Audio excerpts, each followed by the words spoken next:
अस्सलाम वालेकुम नाज़रीन, मैं हूं सैयद नाज़िम ज़ैदी और आप देख रहे हैं ज़ैदनामा। नाज़रीन, ये वीडियो बहुत ही अहम है और इसमें मैं आपको 2-3 अहम बातें बताने जा रहा हूं। रशिया के जो सदर हैं वो अपनी फ़ैमिली के साथ एक पहाड़ी सिलसिले में ख़ास जगह पे, ख़ास मुकाम पे ज़ेर ज़मीन एक बंकर में शिफ्ट हो गए हैं। तो इस वीडियो में आगे चल के आपको मैं ये बताता हूँ कि ये ख़बर जो है वो किसने दी है। कोई आम शख्स ने ये ख़बर नहीं दी, बहुत ही ऑथेंटिक पर्सनैलिटी ने ये ख़बर दी है। और दूसरा ये कि यूक्रेन का कौन सा ख्वाब चकनाचूर हो गया।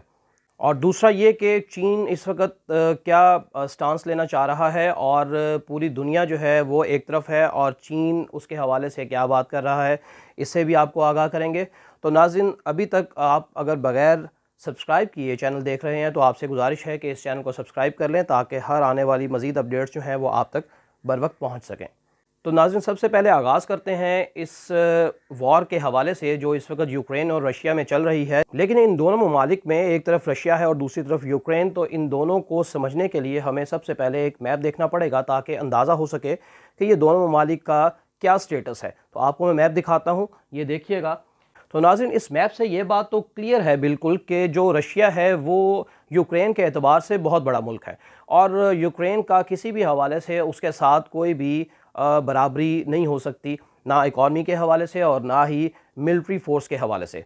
तो ये भी आपको बताता चलूँ कि जहाँ पे रशिया की एक्टिव फ़ोर्स जो है वो 9 लाख है, तो वहाँ पर यूक्रेन की एक्टिव फ़ोर्स 1 लाख है। अब इन दोनों का किसी भी तरीके से मुवाजना नहीं बनता और ये दोनों ममालिक में साफ ज़ाहिर है कि कौन जीतेगा और कौन हारेगा।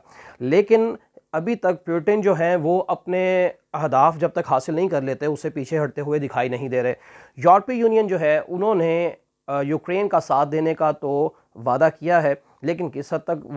तो नाज़रीन, इस मैप में अब आपको मैं ये बताता चलूँ कि ये दोनों ममालिक जो हैं वो अभी तक तो बिल्कुल पीछे नहीं हटते दिखाई दे रहे।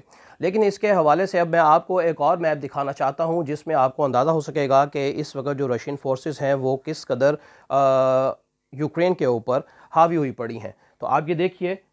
तो नाज़रीन, इस मैप में देखा जा सकता है कि किस कदर रशिया ने स्ट्रैटेजी बनाई हुई है यूक्रेन के ऊपर हर तरफ से हमला करने की। पिछले दिनों यूक्रेन के सदर ने यूरोपीय यूनियन से ये मुतालबा किया था और उन्होंने इस चीज़ पे अफसोस का इजहार भी किया था कि यूक्रेन की मदद को कोई भी नहीं आ रहा और वो उस अपनी वीडियो में बड़े अफसरदा भी दिखाई दिए और इस हवाले से कि अब उनकी कोई मदद नहीं कर रहा। तो उसके बाद यूरोपीय यूनियन ने यह फ़ैसला किया कि यूक्रेन की मदद की जाएगी और उन्होंने ये भी फ़ैसला किया है कि यूक्रेन को यूरोपीय यूनियन में शामिल किया जाएगा। और नाज़रीन, ये भी इत्तलाआत आई कि रशिया के सदर ने यूक्रेन के सदर ज़ेलेंस्की को और उनकी गवर्नमेंट को ख़त्म करने के लिए 400 अफराद पर मुश्तमिल एक स्पेशल फ़ोर्स जो है वो यूक्रेन में भेजी।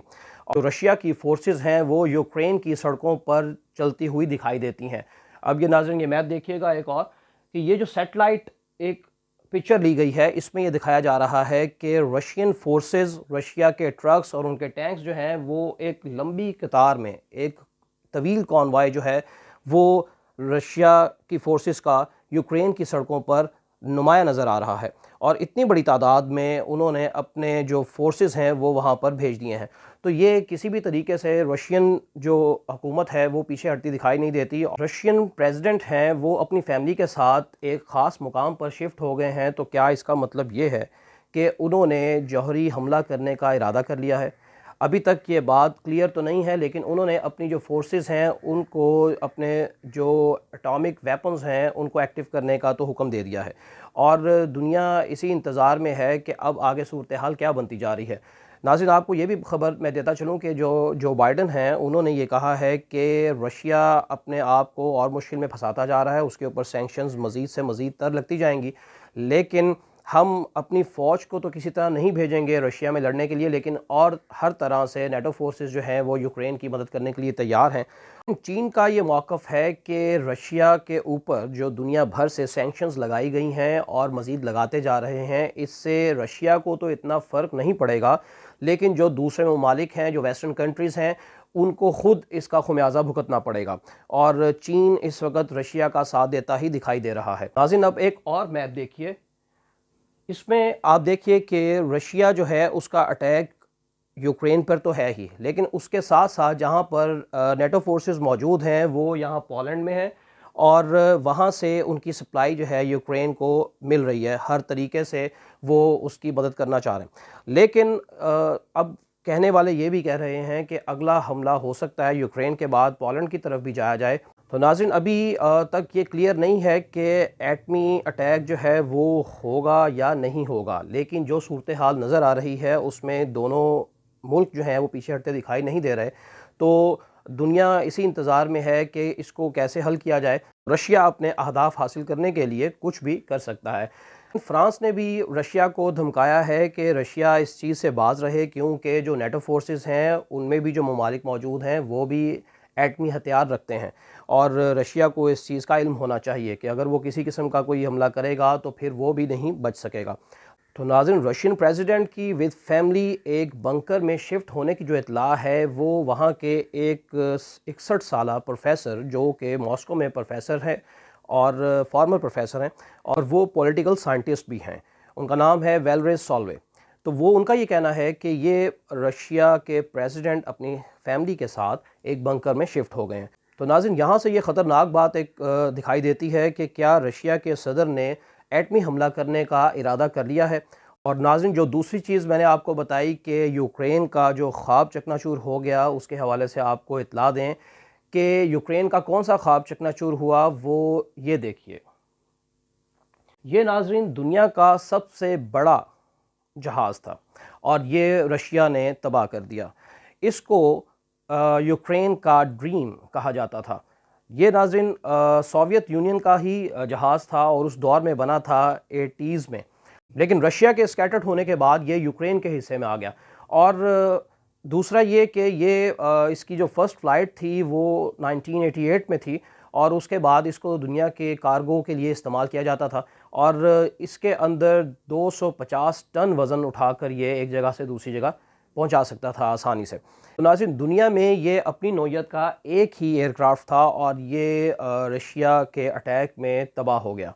और यूक्रेन का ये कहना है कि इसको बनाने में हमें फिर मज़ीद 5 साल लग जाएंगे और हम ये फिर बना लेंगे। वो अभी तक वहाँ के सदर जो हैं वो हिम्मत नहीं हार रहे, और उनका ये कहना है कि इसकी जो कॉस्ट थी वो $3 बिलियन का ये जहाज़ था। ये एयरक्राफ्ट जो है ये पाकिस्तान भी आया था जून के महीने में पिछले साल 2021 को, जिस वक्त जो सप्लाई दी जा रही थी अफ़गानिस्तान में, तो सिर्फ रीफ्यूलिंग के लिए ये कराची जिन्ना इंटरनेशनल एयरपोर्ट पे लैंड किया था।